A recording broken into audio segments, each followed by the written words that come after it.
एक भावनात्मक और रहस्य से भरी कथा। जय श्री राम दोस्तों। रात्रि का अंतिम पहर था। अयोध्या की धरती पर सन्नाटा पसरा था, पर सरयू की लहरें किसी भूले हुए गीत को गुनगुना रही थी। चांद की चांदनी सरयू के जल पर पड़ती तो ऐसा लगता जैसे कोई देवी अपनी करुण आंखों से हजारों वर्षों की पीड़ा कह रही हो। किंतु क्या आपको पता है इस निर्मल बहती नदी को शापित क्यों कहा गया? क्यों इसे इतना पवित्र मानते हुए भी इसका जल पूजा में अर्पित नहीं किया जाता? और क्या आपने कभी सुना है कि इस नदी का जन्म किसी पहाड़ से नहीं बल्कि स्वयं भगवान विष्णु के आंसुओं से हुआ था? हाँ, यह कोई साधारण कथा नहीं है। यह उस माँ की कहानी है जिसने अपने ही आराध्य को अपने हृदय में समा लिया, जो सहती रही संसार के ताने पर कभी कुछ कहा नहीं। आज वो माँ बोलेगी, आज सरयू मैया की चुप पीड़ा की कथा कही जाएगी। एक रात जो सदियों से जल में बहता आ रहा है। प्राचीन समय की बात है। वो समय जब सृष्टि के पहिए पर अधर्म का धूल जमने लगा था। तब धरती डोलने लगी थी। अपने ही बोझ से असुरों के अत्याचार, पाप की लहरें और धर्म का हास चरम सीमा पर था। देवता असमंजस में थे। पृथ्वी माता करहा रही थी। वे सभी पहुंचे बैकुंठ भगवान विष्णु के द्वार। भगवान विष्णु सिंहासन पर बैठे थे, पर मौन थे, आंखें बंद, मन स्थिर। पर उनके हृदय में एक हलचल थी। उनकी दृष्टि में समस्त ब्रह्मांड था, पर दृष्टि थमी हुई थी। मृत्युलोक की पीड़ा। और फिर एक क्षण ऐसा आया जब उनकी पलकों ने कांपा और दो अश्रु बिंदु उनकी नेत्रों से झलक पड़े। वो आंसू धरती पर गिरे, और जहां पर वह गिरे वहां एक जलधारा फूटी, जो शांत, निर्मल, मधुर संगीत सी बहती हुई थी। वह कोई साधारण नदी ना थी। वो थी विष्णु की पीड़ा, करुणा और संकल्प का प्रवाह। देवताओं ने देखा, यह कोई गंगा यमुना नहीं, यह तो सरयू है, जो प्रभु के हृदय का टुकड़ा बनकर धरती पर उतरी है। एक भविष्य की माँ जो राम को अपनाएगी। विष्णु मुस्कुराए और बोले, यही सरयू एक दिन मेरी लीला की साक्षी बनेगी। यही नदी मेरे राम रूप को अपने आंचल में समेटेगी। और जब मैं पृथ्वी से विदा लूंगा, यही जल मुझे वापस बैकुंठ ले जाएगा। तब से सरयू केवल जल नहीं रही, वो बनी एक माँ, एक मार्ग और एक मोक्ष की धारा। वो ना कभी गंगा जैसी प्रसिद्ध हुई और ना यमुना जैसी प्रिय, क्योंकि उसका स्वर करुणा का स्वर था। वो आरती चढ़ावे नहीं चाहती थी, उसे चाहिए था तो बस श्रद्धा और स्मरण, क्योंकि उसके हृदय में आज भी गूंजते हैं वह क्षण जब एक दिन राम, मर्यादा का प्रतीक, धीरे धीरे उनके जल में उतरकर विष्णु रूप में लीन हो गए थे। दोस्तों, क्या आप जानते हैं क्यों नहीं होता सरयू का जल पूजा में उपयोग? क्योंकि जिस जल में स्वयं भगवान समाये हो, उस जल से पूजा नहीं होती। वहाँ केवल आंखें झुकती हैं और आत्मा नम होती है। सरयू मैया शापित नहीं है। वह तो उस माँ की तरह है जिसने अपने पुत्र को खोया और मौन रहकर उसे दिव्यता की ओर विदा किया। सरयू नदी कोई सामान्य नदी नहीं है। वो भगवान विष्णु के हृदय का भाव है, जो उनके नेत्रों से बहा। वो अश्रु है जो आज भी अयोध्या की मिट्टी को पवित्र करता है।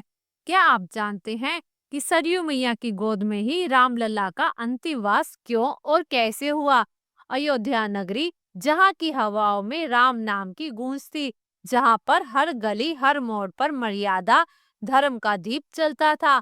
श्री राम के राज्य में मनुष्यों के साथ साथ पशु पक्षी, वृक्ष, नदियां सभी सुख शांति से थे।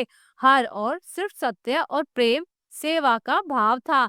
लेकिन जो अवतार पृथ्वी पर आता है, उसे एक दिन विदा भी लेनी पड़ती है। श्री राम रावण का वध कर सीता माता को लेकर लौट आए थे, लेकिन कुछ समय के बाद मर्यादा के चलते उन्हें सीता को फिर से वन भेजना पड़ा। वह घड़ी राम के जीवन की सबसे कठिन घड़ी थी। वे राजा थे, पर एक पति भी थे। उस पीड़ा ने उन्हें भीतर से तोड़ दिया। सीता माता धरती में समा गई और श्री राम का मन अयोध्या की राजगद्दी से धीरे धीरे हटने लगा। उन्हें महसूस हो गया कि अब उनका अवतारी कार्य पूर्ण हो चुका है। परंतु भगवान राम कभी भी मर्यादा से बाहर नहीं गए।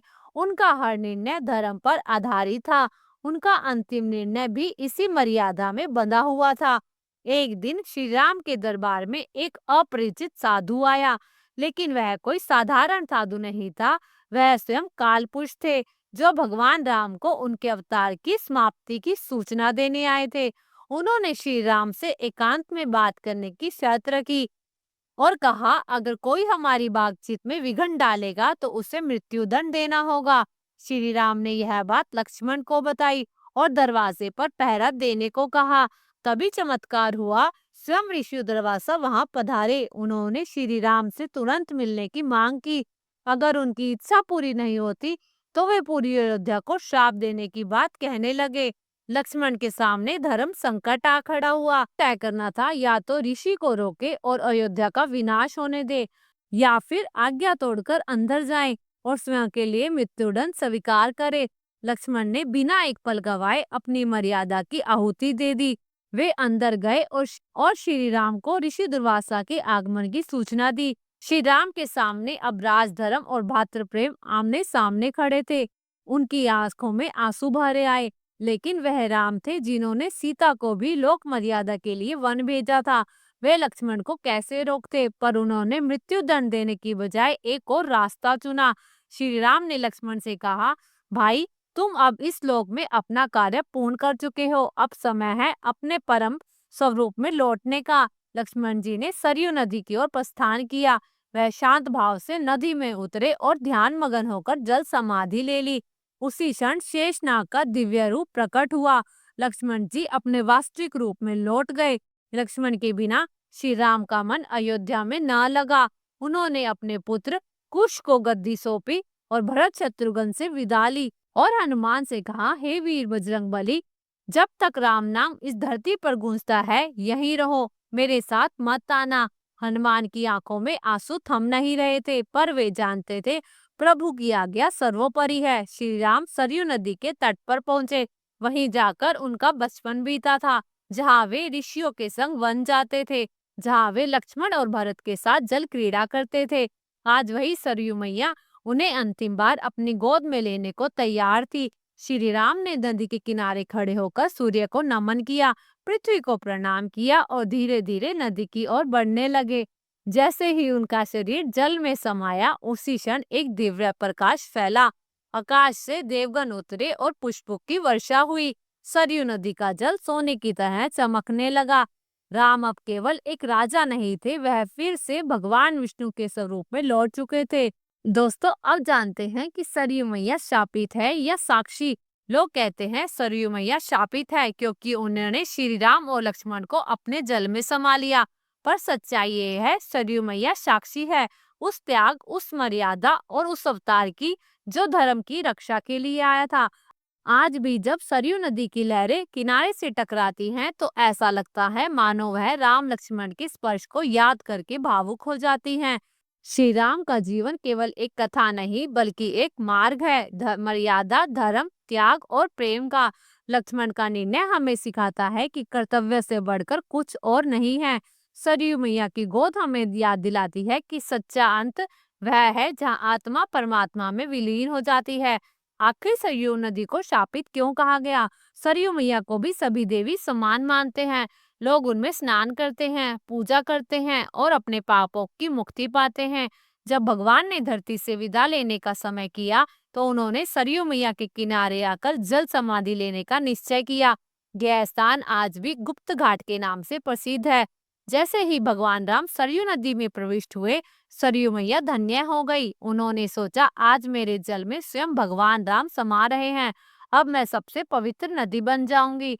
लेकिन तभी नारद मुनि वहां प्रकट हुए और बोले, सरयू मैया, तुम्हारा भाग्य महान है, परंतु यह मत भूलो, जब जब अधर्म बढ़ेगा तुम्हारे किनारे खून बहेगा, राजाओं के युद्ध होंगे, निर्दोषों का लहू भी तेरे जल में घुलेगा और इसी कारण तुम्हें एक दिन शापित भी कहा जाएगा। मैया ने रोते हुए कहा, क्या मेरे पवित्र जल में खून बहेगा? क्या मैं अपवित्र हो जाऊंगी? नारद मुनि ने उत्तर दिया, तुम्हारे जल में श्री राम समाये हैं, इसलिए तुम सदा पूजनीय कहलाओगी। लेकिन जब जब तुम्हारे किनारे मानवता को ठेस पहुंचेगी, जब निर्दोष बहाए जाएंगे, तो लोग तुम्हें साक्षी मानेंगे और तुम्हारे आंचल में बहा खून तुम्हें शापित कहेगा। समय बीतता गया, राजा हर्षवर्धन से लेकर स्वतंत्रता संग्राम तक कई युद्ध सरयू के किनारे लड़े गए। कुछ निर्दोषों ने भी इस जल में छलांग लगाई और हर बार सरयू मैया का हृदय भारी हो जाता। लेकिन आज भी लोग मानते हैं कि जो सच्चे दिल से सरयू मैया को पुकारता है और अपने पापों की क्षमा मांगता है, उससे वह शुद्ध कर देती है। सरयू मैया शापित नहीं, साक्षी है। उन्होंने युगों का दर्द देखा है। जब समाज सही राह से भटकता है, तब शांत जल ही बोझिल हो जाता है। प्रेम से बोलिए सरयू मैया की जय। जय श्री राम। दोस्तों, आपको यह कथा कैसी लगी, कृपया कमेंट करके जरूर बताएं। वीडियो पसंद आया हो तो लाइक करें और अपने दोस्तों के साथ शेयर करें। कमेंट बॉक्स में जय श्री राम लिखना ना भूलें और ऐसे ही रोचक और आध्यात्मिक वीडियो देखने के लिए हमारे चैनल को सब्सक्राइब करें। फिर मिलते हैं। धन्यवाद। जय श्री कृष्ण।